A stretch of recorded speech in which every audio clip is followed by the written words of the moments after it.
asalaamaaleykum yéen mbokk ñi ñuy seetaan ci fépp fu ngeen mën a nekk ci àdduna dal leen ak jàmm nag ci biir émission bi nga xam ne dañ ko jagleel tey waa groupe Moubarak ñu ñëw seet si leen ngir waxtaan ak ñoom ci li nga xam ne ñoom la ñuy doxal ci biir école bi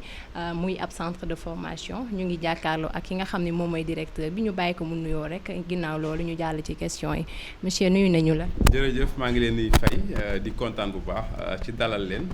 parce que dalal tey Moubarak TV ci groupe Moubarak Learning Centre loolu mbégte la loolu aussi fierté la donc mu wane ne ay doomu Jurbel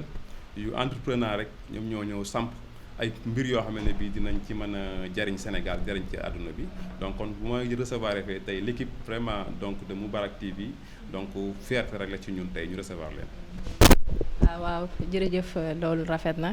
ñu tey nag ñu gën koo xam ci bis bi nga xamante ni élèves yi ak étudiants yi ñenn ci étudiants yi ci la ñu fas yéene delluwaat ci biir salle de classe yi donc tey ci yow en tant que directeur diriger benn centre est-ce que mën nga ñoo wax tey nan nga gisee mbir mi ndax am nga ci loo xamante ni mën nga ñu ko cee defal comme jàngat ñu baaxee ko suñu askan. voilà donc di remercier encore ci opportunité bi ngeen ñu jox ngir ñu mën a wax aussi ci reprise des cours enseignement apprentissage yi am fii ci biir Sénégal ñu wax ne rek réew moom li ko yor moom mooy jàng te jàng lu am solo donc intérêt bi ci njàng am moo tax boo xoolee si li nga xam ne moom mooy budget Sénégal éducation da ciy jël lu bare donc bu ñu tollee ci jamono boo xam ne bi sur le plan mondial ci àdduna bi dafa am loo xam ne dafa ñëw impacté dundu doomu àdduna yi mu nekk benn feebar Covid-19 ñëw taxaw ci àdduna bi te ba léegi nit ñi war a dund à côté feebar bi war a mën a def seen activité parce que gis nañ ne économie dëkk bi sax dafa commencé nërmeelu parce que ñàkk activité la donc su fekkee ne nit ñi dañu continuer aussi toujours ne feebar bi moo fi nekk rek dootuñu def dara yaakaar naa ne bu yàggee dina gën a métti Sénégalais yi dina gën a métti aussi ci àdduna bi moo tax autorités yi nga xam ne bi ñoom ñoo jiite njàng mi xalaat ne war nañ mën a ubbiwaat école également teg leen ci ay conditions yoo xamante ni xale yi dinañ jàngi dinañ nekk ci en sécurité parce que gis nañ ni aussi xale yi bu ñu jàngiwul tamit ñu ngi ci mbedd yi donc comme nag gis naa ne sax ñëw jàng si école moom moo ëpp solo voilà donc kon tey donc reprise bi dañ koy rafetlu di gis ne aussi autorités yi def nañ vraiment li ñu mën ngir indi ay jumtukaay yoo xamante ne bi xale yi bu ñu ñëwee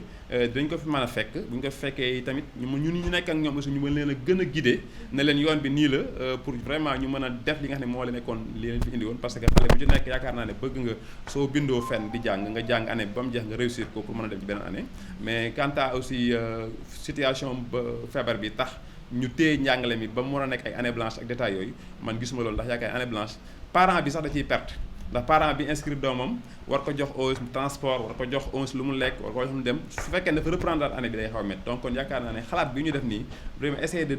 ubbiwaat école yi wax nit ñi nag sensibiliser leen ñu mën a ñëw jël mesure normale yi je pense que dara nekku ci war na mën a nekk te et c'est possible voilà. waaw ci li nga daaneele rek ci lay daal di yëkkatiwaatee ndax nee nga ubbiteeg école bi amoo ci leen loo ci am njàkkare ak tiit ndax gis nga ni bu dee ni ñi war a jàppale askan bi jàppale nañ leen ci lu mel ni que ay gel wala ay masque wala tamit lu mel ni que lépp loo xam ni ay désinfectant la comme savon wala yooyu noonu donc je pense que ni tey est-ce que yow yéen en tant que directeur centre bi nii seen centre bi doote nañ leen ci matériaux yooyu noonu ngir ngeen mën a fagaru bu baax a baax. voilà jërëjëf loolu dama si kontaan parce que aussi tamit li ñu naan wet bi gis bokku ci démb rek bi ñu war a def reprise bi la ma IEF woo bi ma wooyee donc lépp li nga xam ne bi moom mooy jumtukaay yu permettre par exemple ñu mën a fagaru ci feebar bi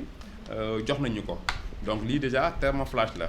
dana permettre nit ñi bu ñu ñëwee ñu mën a mesurer seen température également daf ñoo nañu ay masques également jox nañu lave-mains également jox nañu ce qu'on appelle des gels loo xam ne bi dañ ci mën a sukkandiku wax dëgg yàlla pour mën a accompagner suñu étudiants yi accompagner nit ñi nga xam ne ñi ngi ñëw fii ngir bu ñu ñëwee ñu mën a nekk ci conditions yi nga xam ne mooy conditions yi nga xam ne moom la autorité sanitaire yi digle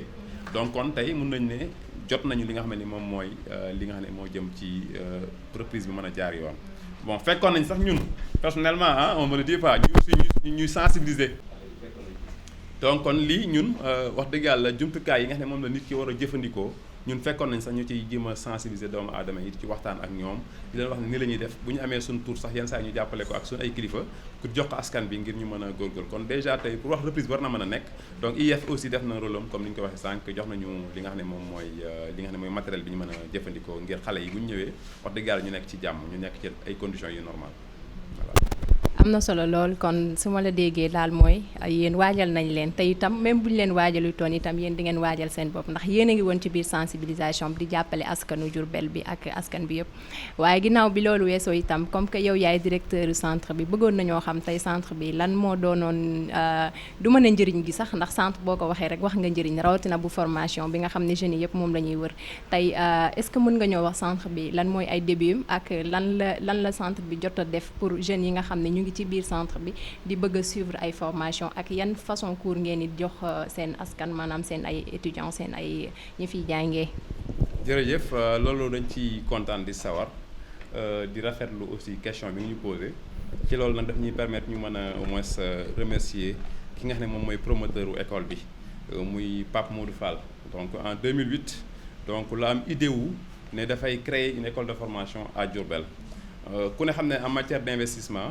facteur d'opportunité mooy nekk li gën a am solo fi nga koy defee ndax dina rentable mais moom jamono bi muy def loolu daf ne woon man sama opportunité lan la pour que waa Njaareem jariñu ci li nga xam ne mooy informatique. jamono boobu informatique taxul woon mu bari trop à Diourbel y avait une seule école de formation en informatique à Diourbel finalement daf mujjoon sax tëj donc ñun ci la ñu ñëwee ànd ak moom wax dëgg yàlla implanté wu fi peut-être mu xawoon difficile nag mais ñuy góorgóorlu la ne suñu objectif mooy essayer maintenant réduire gap numérique bi nga xam ne moo am parce que bu njëkk dañu daan gis suñu mbokk étudiants yi wala suñu xale boo xam ne day dem bitim réew day dem Dakar dem di jàngi ñàkk man informatique day tax sax mu nekk loo xam ne kersa la ci moom donc ñu ne ñun aussi nañ jéem a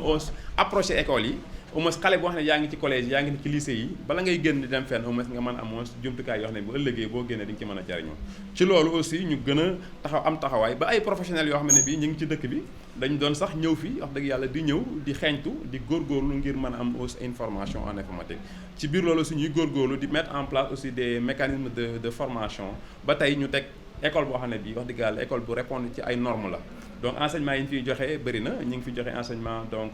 assistant de direction dem bépp étudiant wala étudiante boo xam ne bi da nga bëgg a def assistant de direction soo ñëwee di nga ko fi fekk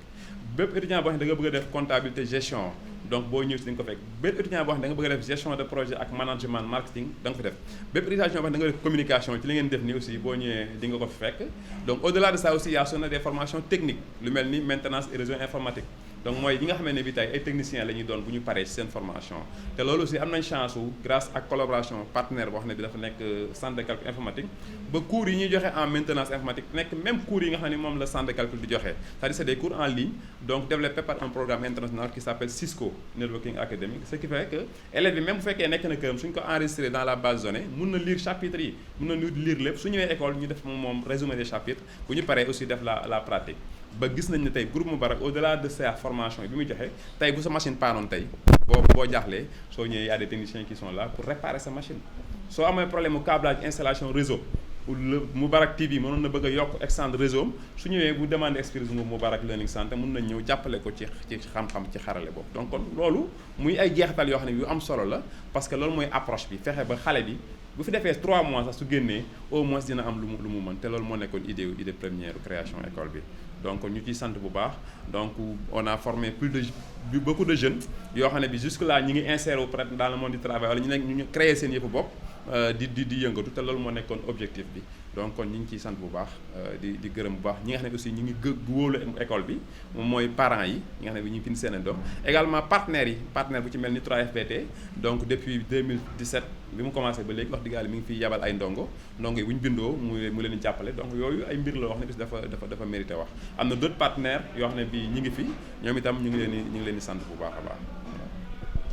waaw defe naa ni loolu nag leer na ci nopp askan bi yëpp fii nag kon nekk na centre boo xamante ni daal formation yi nga xamante ni du ma ne ñoo gën a intéressant ci àdduna waaye bokk na ci li nga xam ne ñoom ñooy levier bi mën a tax jeune war a mën a am xam-xam war a mën a jëriñ réewam bokk na ci comme ni mu ko waxee assistant à direction bokk na ci itam ñi ñuy former ñoo xamante ni bu sa machine yàqoo mën nañ la kaa réparer yu bëree bëri daal maanaam ñi ngi ci biir centre bii nii am na solo lool macha allah ñu ngi lay sant di la jaajëfal bu baax yow monsieur Wathie directeur bi ñu ngi lay jaajëfal bu baax a baax di rafetlu dalal bi nga ñu dalal ak information yu am solo yi nga ñu jox ñoo xamante ni macha allah daal am na njëriñ ñu ngi lay sant bu baax a baax di sant équipe technique bi yëpp ku ci mel ni Gora ku ci mel ni monsieur Sall ku ci mel ni itam Père Diop maa ngi leen di jox dig daje ci beneen numéro incha allah merci beaucoup.